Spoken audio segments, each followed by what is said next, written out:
تو وہ اس کو پھر دوبارہ ریوائز کر لیتے ہیں، ریوزٹ کر لیتے ہیں۔ جی الحمدللہ اسلام میں اس کی ضرورت نہیں ہے، ہمیں پورے کا پورا اس کا پلس مائنسز اور اس کے جو ہیں مثبت اور منفی وہ سارے پہلو بتا دیے گئے ہیں۔ اب جو بات سمجھنے والی ہے وہ یہ ہے کہ ہمارے ہاں تعلیم و تربیت کا نظام ہی قائم نہیں رہا، بالکل ٹوٹل وہ جسے آپ کہہ لیں کہ معاشرے سے ناپید ہو چکا ہے۔ اچھا، یہ جو ترکیب ہے اس کی ترتیب بھی غیر دینی ہے۔ اب ہم نے بھی بچپن سے یہی پڑھا، تعلیم و تربیت، حالانکہ ترتیب کے اعتبار سے یہ ترکیب الٹ ہے۔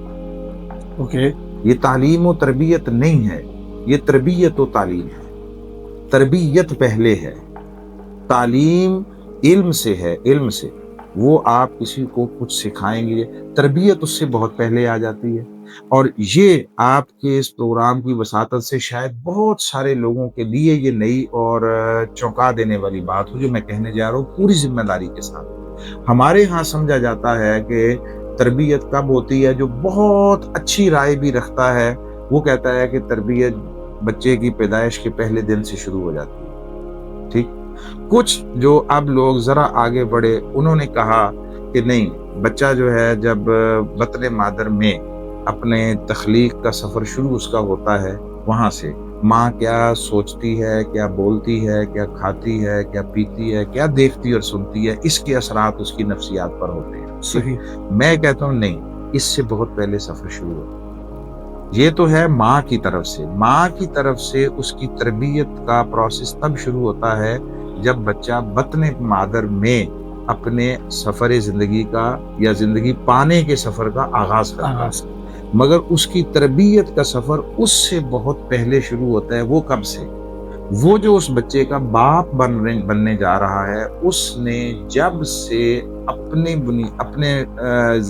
خود فی نفس یعنی بذات خود جب سے اس نے ارننگ شروع کی ہے، اس نے حلال کمائی لی ہے یا حرام، اس کے جسم میں حرام کا لقمہ گیا ہے یا حلال کا، جس سے وہ نطفہ بنا ہے جو اس بچے کی ولادت کا ذریعہ بن رہا ہے، اس نے کھایا کیسا ہے، پیا کیسا ہے۔ جب تک وہ والدین پر ڈیپینڈنٹ تھا یا کسی اور پر ڈیپینڈنٹ تھا، چھوٹا تھا، اس وقت کی بات نہیں ہے، اس کے لیے اللہ کی بارگاہ سے معافی ہوگی۔ جب سے اس نے خود ارن کرنا شروع کیا ہے، اس نے کیا کھایا، کیا کمایا، حلال یا حرام۔ یہ ہے اس بچے کے، آنے والے بچے کی تربیت کی پہلی اینٹ، یہاں سے شروع ہوگا۔ تو جس معاشرے میں حلال و حرام کا امتیاز ہی نہیں رہا، اس معاشرے میں ایسے بچے کہ جن کی تربیت اچھی ہو سکے، ان کا وجود میں آنا وہ بڑا مخدوش ہو جاتا ہے، وہ بڑا مشکل ہو جاتا ہے۔ اگریڈ۔ اس کے لیے سب سے پہلا اہتمام یہ کرنا ہوگا کہ ہمیں اپنی زندگی میں حلال کو اختیار کرنا ہوگا، حرام کو ترک کرنا ہوگا۔ پھر اگلی بات ہے ماؤں کی، جو خاتون، جو بچی، جو عورت ماں بننے جا رہی ہے، اس کے اپنے ذہنی رجحانات کیا ہیں۔ اب ہمارے ہاں تو یہ ہے کہ ماں صبح سے شام تک اکثر گھروں میں وہ ٹی وی دیکھتی ہے، وہ مارننگ شوز دیکھتی ہے، وہ رات کو ڈرامہ دیکھتی ہے، اور وہ جن ایکٹیویٹیز میں انوالو ہوتی ہے معاشرتی سطح پر، کوئی شادی بیاہ کی ہو گئی، کوئی بازار میں نہیں، یہ سارے کا سارا اس کی سوچوں کو پراگندہ اور آلودہ کرتا ہے۔ تو وہ جو آلودہ خیالات ہیں وہ اس کے جسم میں خون کے ساتھ جو ہے وہ گردش کرتے ہیں، اس کے اثرات مرتب ہوتے ہیں اس بچے پر جو اس کے بدن میں پرورش پا رہا ہے۔ پھر اب اس سارے کے سارے معاملات کو اب ہم آگے اداروں کی طرف لے جاتے ہیں کہ جیسا آپ نے کہا کہ 3 طرح کے ادارے ہیں، یعنی سکولز ہیں، سرکاری سکولز ہیں، پرائیویٹ سکولز ہیں اور مدارس ہیں۔ میں اسی تقسیم پر رہتا ہوں۔ دیکھیے، سرکاری سکولز کو اگر آپ اور اداروں کو دیکھیں یونیورسٹی کے لیول تک، تو اس کی صورتحال یہ ہے کہ وہاں تعلیم ہی کا نظام پورے کا پورا بگڑ چکا ہے، تربیت تو کہیں پیچھے رہ گئی۔ تعلیم جو ہے وہ یوں سمجھ لیں کہ نیچے والا لیول ہے، تربیت اوپر والا لیول، ٹھیک ہے۔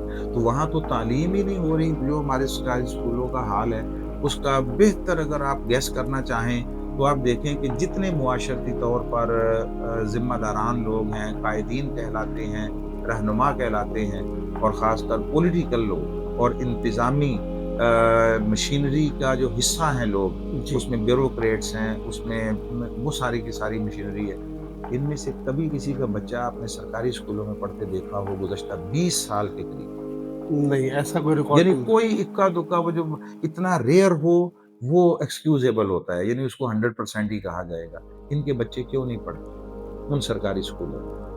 تو اس کا مطلب یہ ہے کہ یہ وہاں کی تعلیم کے نظام سے گھوسٹ سکولز اور گھوسٹ انسٹیٹیوشنز کا عرصہ دراز سے ایک کانسیپٹ ہمارے ہاں چلا آ رہا ہے، جی آج جی، بھی پایا جاتا ہے، بالکل پایا آج بھی جاتا پایا جاتا ہے۔ تو سرکاری اسکول تو یوں سمجھے وہ تو تعلیم دینے سے قاصر ہیں، تربیت کیا دے رہے ہیں۔ اب آ جائیں پرائیویٹ اسکولز کی طرف۔ جو پرائیویٹ اسکول یا اس میں مطلب یونیورسٹی لیول تک میں ساری بات کر رہا ہوں، پرائیویٹ اسکولز اور پرائیویٹ تعلیمی ادارے وہ بیسیکلی اب ایک انڈسٹری بن گئے ہیں، اور یہ معاشرے میں دیگر کسی بھی انڈسٹری سے زیادہ پروفیٹیبل اور زیادہ جو ہے وہ ان کو ریٹرن دینے والی بن گئی ہے، یہ کمائی کا ایک ذریعہ بن گیا ہے۔ اس میں آپ دیکھیں یونیفارم ہے، اس میں بک سلیبس ہیں، اس میں بچوں کی دیگر ایکٹیویٹیز ہیں، وہ سارے یہ سارے کا سارا ارننگ کا ذریعہ ہے۔ انہیں چاہیے زیادہ سے زیادہ ایڈمیشنز، تاکہ ان کی ارننگ زیادہ ہو۔ اس کے لیے وہ ایسی خوشنما چیزیں پیش کرتے ہیں اور اختیار کرتے ہیں ایسے طریقے جن سے لوگ اٹریکٹ ہوں۔ ہم نے 10 جو ہے وہ ہمارے بچے جو ہے وہ انجینئرنگ میں چلے گئے، 20 میں ہم میڈیکل میں چلے گئے، اس میں۔ جی اور آپ دیکھیں شہروں میں بورڈز لگے ہوتے ہیں، وہ اپنے ریزلٹس شو کر رہے ہوتے ہیں، یہ ساری ہے نمبر گیم، نمبر گیم۔ میں جی پرائیویٹ سکولز اور کالجز میں بھی پڑھاتا رہا ہوں، سرکاری سکولز میں بھی، ایون کہ ایف ڈی سکولز میں پڑھاتا رہا ہوں، تو میں نے اندر بہت ساری چیزیں خود دیکھی ہوئی ہیں۔ میں ان سے کہتا تھا کہ آپ صرف نمبر گیمز کے، ہمارے بچے نے اتنے نمبر لیے ہیں، آپ یہ کیوں نہیں بتاتے کہ ہم نے اس ملک کے لیے کتنے ڈاکٹر عبدالقدیر خان پیدا کیے؟ آپ یہ کیوں نہیں کہتے کہ ہم نے یہاں کتنے امجد اسلام امجد پیدا کیے؟ یعنی ہر شعبہ زندگی سے بالکل۔ متعلق وہ ترجیحات میں ہے، شخصیت سازی۔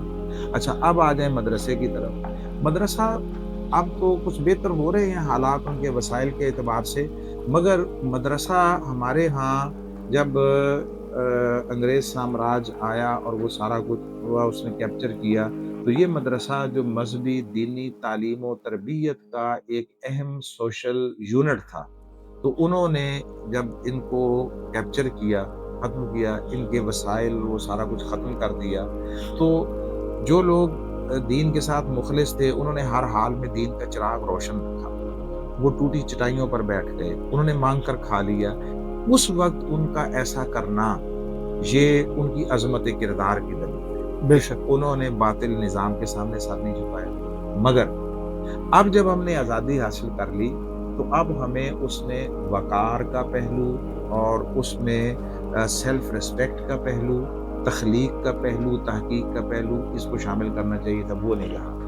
ہمارا سلیبس آج بھی مدرسوں میں کسی مدرسے سے کوئی تعلق رکھتا ہو، کسی اسکول آف تھاٹ سے، اس میں ہمارے سلیبس 500 سال پرانے پڑھائے جاتے ہیں، اس میں عصر حاضر کے ساتھ کوئی مطابقت ہی نہیں ہے، وقت کے تقاضے کو سمجھتے ہوئے کوئی تبدیلی نہیں کی تبدیلی ہے۔ نہیں لائی گئی۔ وہاں سے جو بچہ نکلتا ہے وہ ضربہ یضرب سے لے کر تو کشتی میں نماز کیسے پڑھنی ہے، اونٹ پر نماز کیسے پڑھنی ہے، گھوڑے پر کیسے پڑھنی ہے، صحرا میں کیسے پڑھنی ہے، یہ تو بتایا جاتا ہے، یہ تو پڑھا دیا جاتا ہے۔ اب یہ چیزیں معاشرے میں عملاً مفقود ہوتی چلی جا رہی ہے، ختم ہوتی جا رہی ہیں۔ جہاز میں کیسے پڑھنا ہے، زیر سمندر پانی میں جا کے کیسے پڑھنا ہے، آپ خلا میں چلے جاتے ہیں، لوگ سیر و تفریح کے لیے خلا میں آنے جانے لگے ہیں، کئی فلائٹس لوگوں کو خلا میں گھما پھرا کر واپس لا چکی ہیں۔ جی ٹھیک ہے، آپ خلا میں ہیں تو آپ نے نماز کیسے پڑھنی ہے، وضو کیسے کرنا ہے، یہ کسی سلیبس کا حصہ اس میں ہے نہیں ہے، مذہبی جو نصاب ان میں نہیں ہے۔ اس کو جو اپ ڈیٹ کرنا تھا، ریوائز کرنا تھا، میں نے 10 سال اپنا انگلش میڈیم اسکول چلایا ہے، ہم ہر سال سلیبس کو ریوائز کرتے تھے، دیکھتے تھے کوئی نئی چیز آ گئی ہے شامل کرنے۔ یہ جو مذہبی دینی سلیبس ہے یہ 500-700 سال پیچھے کیوں کھڑا ہے؟ صحیح۔ جو تعلیم ہی 500-700 سال پرانے معاشرتی ماحول کے مطابق دی گئی ہے، وہ آج کے ماحول میں ایڈجسٹ کیسے ہوگا؟ نتیجتاً یہ طبقات مسٹر اور ملا کے وجود میں آ گئے، ان کے درمیان خلیج ہے جسے کاٹنا ممکن نہیں ہے۔ سو دیٹس وائی کہ یہ سارے کے سارے تعلیمی ادارے وہ کسی قسم کے اخلاقی تربیت یافتہ لوگوں کا طبقہ پیدا کر کے معاشرے میں ایک اچھا صحت مند جو تبدیلی ہے وہ لانے کے قابل نہیں رہے۔ اب اس کے لیے یہ کیا جائے کہ جسے آپ کہیں پائلٹ پروجیکٹ کے طور پر ہنگامی بنیادوں پر کچھ ایسے ادارے بنائے جائیں جو نمبر ایک ہر طرح کی مذہبی منافرت سے پاک ہوں، ہر طرح کی سیاسی مداخلت سے پاک ہوں، ہر قسم کی انتظامی وہ دخل اندازی سے پاک ہوں، ان کے لیے سلیبس اور ان کے لیے ایک پورا فریم ورک تیار کر کے وہاں سے ایسے افراد نکالے جائیں اور ان کو رفتہ رفتہ معاشرے میں انٹروڈیوس کروایا جائے۔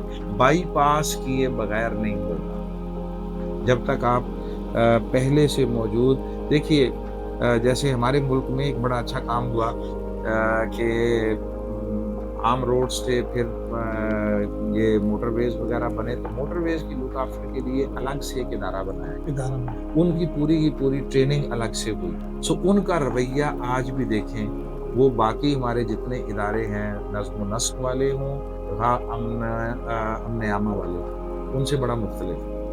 عام شہری سطح پر کوئی پولیس کو آتا دیکھ کر کسی فرد کو کوئی اچھا تاثر ذہن میں نہیں آتا، کوئی اللہ خیر کرے کوئی مصیبت ہی آئی، اور جب کہ وہاں اگر آپ پریشان کھڑے ہوتے ہیں، آپ خود ان کو کال کرتے ہیں، وہ آتے ہیں آپ کے ساتھ اچھی طرح ڈیل کرتے ہیں، آپ کے لیے آسانی پیدا کرتے ہیں۔ اس پورے سسٹم کو بائی پاس کر کے وہ ایک الگ ادارہ بنایا گیا، یہ بڑی اچھی کاوش تھی۔ سیم لائک دیٹ ہمیں اپنے تعلیمی اداروں میں کو بھی بہتر کرنے کے لیے پہلے ان کو بائی پاس کر کے کچھ اچھے ادارے بطور مثال ایگزامپل وہ قائم کرنا ہوں گے، پھر ان کو ان کے سانچے میں ڈالنا ہوگا۔